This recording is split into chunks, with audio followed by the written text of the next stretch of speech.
Hi there, welcome to my cozy corner of the internet. We're only a few days away from November, which means it's finally time to talk about all the upcoming cozy games we'll be getting in November. So, this month is not as chaotic as in previous months, but we still do have a lot of cute games. We actually have a few games that were supposed to be released earlier, but they got delayed to November. Literally because the previous months were way too full and probably people wouldn't have as much time to play those games. Like the games were ready, but the months were just too full. For example, in October we talked about I think 36 games and they were all like really good looking, interesting games that I would love to play. But how can anyone find the time? So this month is a bit calmer, which is a nice change, I think. But we have so many good games, so without further ado, let's talk about the games. Actually, before we get into the video, I have a giveaway announcement. The lovely Might and Delight team reached out to me and offered me 5 Steam keys for Twinkleby. I'll be leaving the game's Steam page in the description. It's so cute. So in this video, I'll be giving away 3 copies of this super cute, super cozy decorating game. I think it's literally one of the coziest releases of this year. So to enter the giveaway, you can subscribe, leave any comments you want, and like the video. You know, the usual giveaway stuff. I will be replying to the winner's comments next weekend, November 1st. And also, in next week's video on Saturday, I'll be giving away 2 more additional keys. So if you don't win this time, don't be sad. You'll have another chance. So don't forget to come back for next week's video. Okay, now we can start talking about this month's cozy releases. The first November release we're going to be talking about is Cats and Cups, releasing on the 1st. In this one, we play as a barista of a cat-themed cafe where our customers are charming felines. They'll brew drinks, upgrade machines, decorate the cafe, and keep our customers purring with delight. The whole game has a very soft hand-drawn art style that instantly makes you feel warm, and it seems like we'll get to experiment with recipes and make the cafe our own, which sounds so relaxing. Then we have Carefully Stamped, also releasing on the 1st. This one is also from Roguelike Interactive, same studio with Cats and Cups, and as you can see, the styles are super similar as well. Here we make super cute colorful postcards, which feels like a unique idea. We can choose different stickers, washi tapes and stamps, write little messages and decorate each card exactly how we want. It gives you a cozy space to be creative and personalize everything as you wish. It reminds me of the quiet satisfaction of scrapbooking or journaling on a rainy afternoon. So if you love cute stationery, this might be one to check out.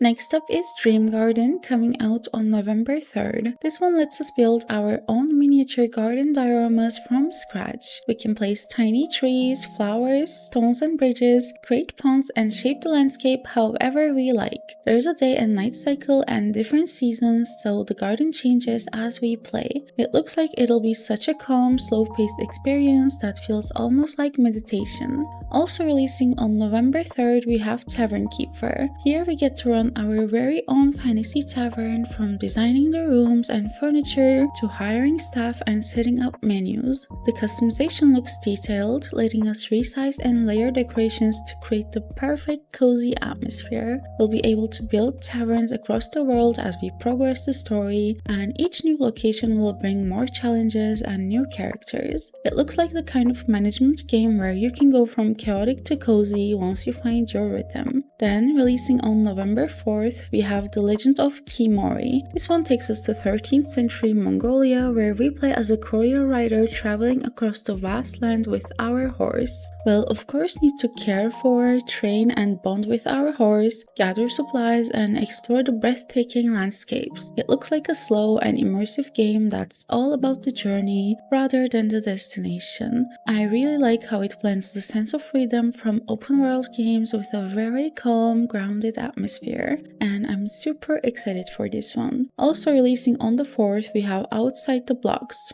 This is another designing game where we're handed the tools to craft our own diorama world from scratch. We shape the terrain, place modular houses, add trees and decorations, set lighting and weather, and then step back and admire our little scene. There is literally no rush or stress, it's purely about creative expression. I think it looks like it would pair so well with a warm cup of tea. Next up is Magical Greenhouse, also on November 4th. This cozy simulation puts you in charge of your very own potion shop inside a magical greenhouse where you'll grow mystical plants, harvest ingredients, experiment with potions, and serve quirky characters and adventurers with their strange requests, and it's all wrapped in a cute colorful art style and low pressure gameplay. If you've ever dreamed of running a whimsical little shop full of herbs, spells, and cozy corners, this could be a cute little game to check out this month. Then we have Foolish Mortals, releasing on the 5th. In this one, we play as a curious adventurer exploring the eerie island of Devil's Rock in 1930s Louisiana. Decades ago, a wedding party vanished without a trace, along with the treasure of Belmore Manor, and now it's up to us to uncover the mystery. The game is a cozy, story-driven point-and-click adventure with over 75 hand-drawn locations to explore. We'll solve classic puzzles, interact with over 35 fully voiced characters, and piece together clues from paintings, documents, and other details. The atmosphere is spooky yet so cozy, and I think this could be perfect for fans of games like Monkey Island and Broken Sword. Again, releasing on November 5th, we have Biped 2. Here we play as two adorable robots who embark on a new adventure across the galaxy. After successfully reactivating all the beacons on Earth, they receive a mysterious signal from a distant planet indicating someone is in need of help. Of course, determined to prove themselves, they set off to assist those in stress. The gameplay focuses on cooperative action and puzzle solving, where we control each robot's legs individually, requiring coordination and teamwork. There are also new gameplay mechanics like gliding and grappling, so if you enjoyed the first game, you probably will want to check this out. Oh, and we can play solo or team up with friends in 2-player or 4-player co-op modes. Then we have Ages of Cataria, also coming out on the 5th of November. This is one of the games that we talked about in the previous months, but it got delayed. So here we play as the leader of a new village on the continent of Cataria. Our goal is to build a thriving community by managing resources, designing our village, and guiding our villagers through their lives. What makes this game unique is definitely the generational storytelling. We get to see our villagers age over time, form relationships, and pass down their legacies. As we progress, we'll see the impact of our decisions on future generations. I think it can be really good if done properly, so I hope it was done well. And then we have Syberia Remastered, releasing on November 6th. If you played Syberia, you already know the vibe, but for those who didn't, like me, here we play as Kate Walker, a lawyer sent to a remote village in the French Alps to finalize the sale of an old automaton factory. At first, it feels like a normal job, but pretty quickly we get drawn into a strange journey full of snow-covered towns, hidden machines, and odd characters. We explore huge, beautiful environments, solve puzzles, and uncover a mystery that slowly pulls us deeper into this world. The original game is almost as old as me. I'm 24 and the game is 23, so of course the remastered version makes everything smoother and prettier. The idea of wandering through these cozy, quiet villages and massive mechanical factories makes me so excited. I love how every little corner has detail, from the tiny clocks to the way snow piles up in corners. I think it'll be the kind of game you can really get lost in for a while. Next up we have Tiny Lands 2, also releasing on the 6th. In this one, we explore tiny handcrafted dioramas, searching for differences between two scenes and discover little secrets. Each scene is packed with details, and we can rotate the camera as we want to look from different angles to spot hidden changes. It looks super cozy since there's no timer or rush. We can just slowly scan each scene and try to find everything. As a kid, me and my mom's favorite thing to do after breakfast on weekends was to play Spot the Difference games on the newspaper. together, so I can totally imagine us sitting down with our cup of tea after breakfast again and playing this. Every month we have a day or two that is absolutely packed, like for some reason 30% of the month's games decide to release on the same day, and I guess this month is the 6th. Again on the 6th we have Honeycomb: The World Beyond. In this one we play as a bioengineer landing on an alien planet to explore, catalog weird plants and animals, and try to survive while learning about the world around us. We gather resources, build bases, and experiment with the environment, discovering new species or crafting new tools as we go. I'm usually not the biggest fan of survival crafting games, but this one definitely caught my attention with its colorful world and different gameplay mechanics. Next we have Cosmic Coop, again releasing on the 6th of November. This is a cozy farming sim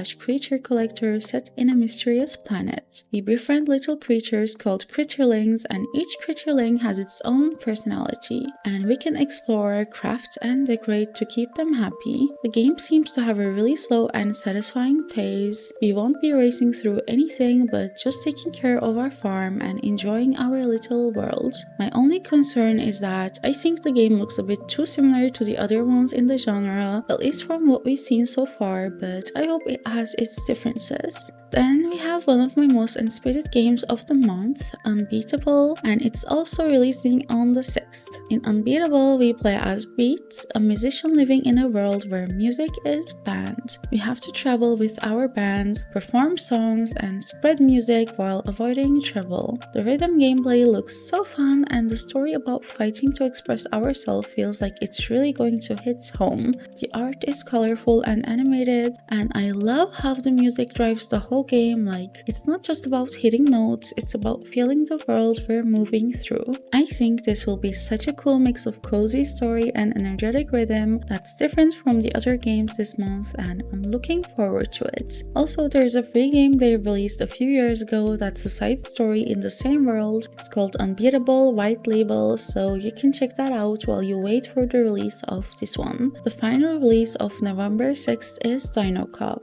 In this one, we play as yep, you guessed it right, a dinosaur cop created by humans in a world where dinosaurs and humans coexist. None of the actual dinosaurs wanted the job, so they built us. We'll investigate the guests of a hotel, follow leads, use tools like a magnifying glass and our nose for clues, and dive into a weird but fun mystery. Who brought human meat to the dinosaur rights convention? It looks really fun, and I'm really curious to wander around and see what goofy characters pop up.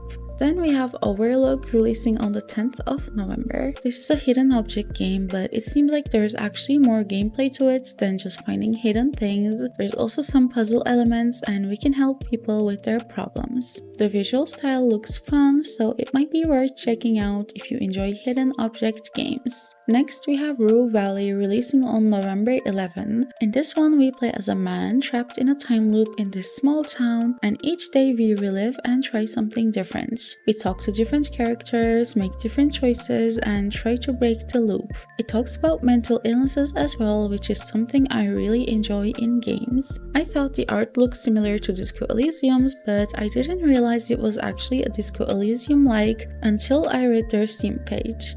It says, you can be a cold-hearted loner who overthinks everything, or a melodramatic loudmouth who always trusts their gut instinct. When I read that, I went, oh.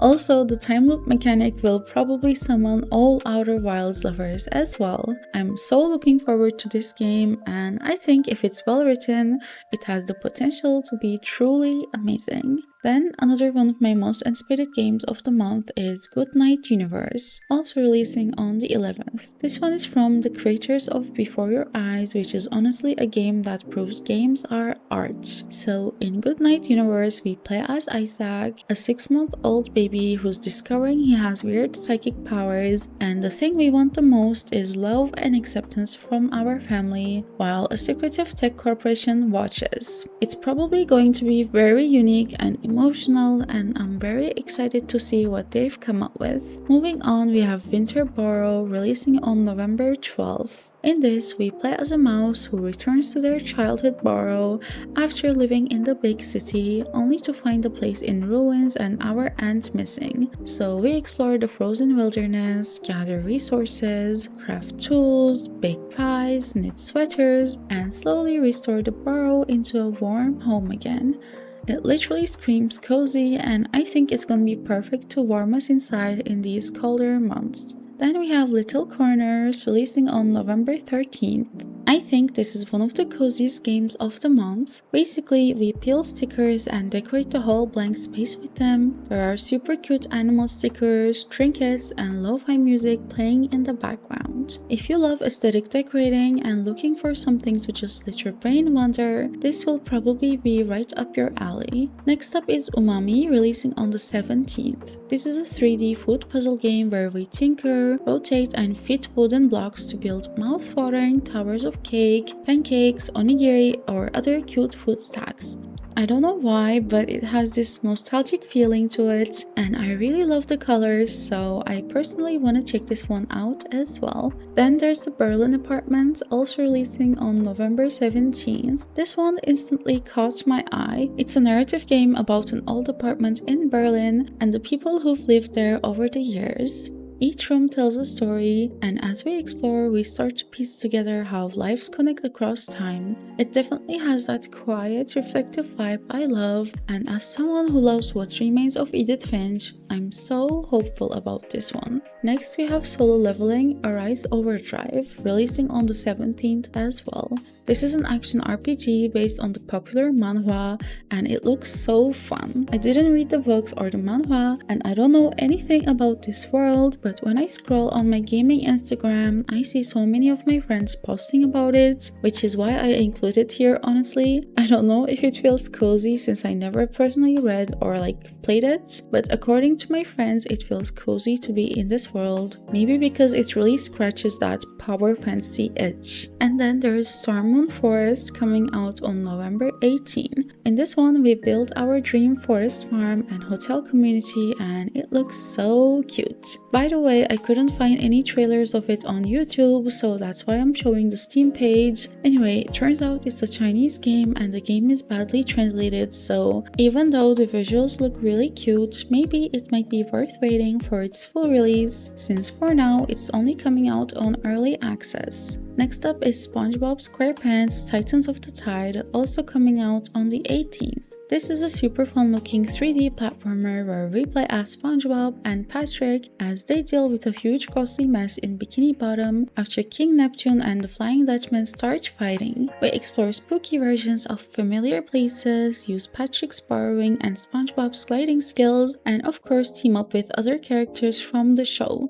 I wish it could have come out in October, but if you're still craving some cutesy spooky games, I think this looks like such a fun option that will be perfect for cozy evenings. Then we have Demonschool coming out on November 19. We play as Faye, a university student who hunts demons while trying to survive her school life. We go to classes, make friends, and fight in tactical turn-based battles. It feels so similar to Persona games with its theme and of course with its super cool art and spooky late night atmosphere. I really like this mix of slice of life and creepy. I think it feels so stylish, and I think this one is also definitely worth checking out as well. Next game of November is Moonlighter 2 The Endless Waltz, and it's also releasing on the 19th. We already talked about this one last month. It was supposed to be released in October and everything was ready, but they decided to delay it because October was simply too full. And honestly, I think it was a good choice. While we still have so many games in quantity this month, compared to October, they're much shorter games, and an amazing indie like Moonlighter 2 has more chance to get the attention it deserves. So in this one, we'll still be cozily running our shop during the day and go dungeon diving at night, but now the world feels bigger and more mysterious. If you like the first Moonlighter, this one looks like the perfect sequel. Then Kirby Air Riders is releasing on November 20, so I guess this is Nintendo's big holiday game of the year that you can play with family. It's a remaster of the beloved GameCube racing game, so it's nostalgic, it's bright, fast, and full of charm, just like everything Kirby. Next up is Constance, releasing on the 24th of November. This is a 2D platformer Metroidvania where we play as a painter who's lost her creative spark, and we're trying to escape from our decaying inner world created by our declining mental health. And so, we journey through surreal worlds inside our mind. It's about art, anxiety, and finding inspiration again. The visuals are stunning and every area feels like art. I'm really looking forward to this one. I think it can be a game many people enjoy. And for the final game of the month, we have Nano Neighbors releasing on the 27th. This is a super cute online idle game that stays at the bottom of your screen. We are these androids called nanos, and we can customize our character, design our homes, choose an occupation, hang out with real friends and coexist there in that small world while we all do other things, and when we want to have a small break we can do mini activities. I think it sounds super cute and I love the idea of hanging out there while I edit my YouTube videos or read. And that's everything we'll be getting in November. Let me know which one you're most looking forward to playing, and I hope the video was helpful. I upload every Saturday, so if you hopefully decide to stick around, I'll see you next week with a new video. Until then, stay cozy and bye bye!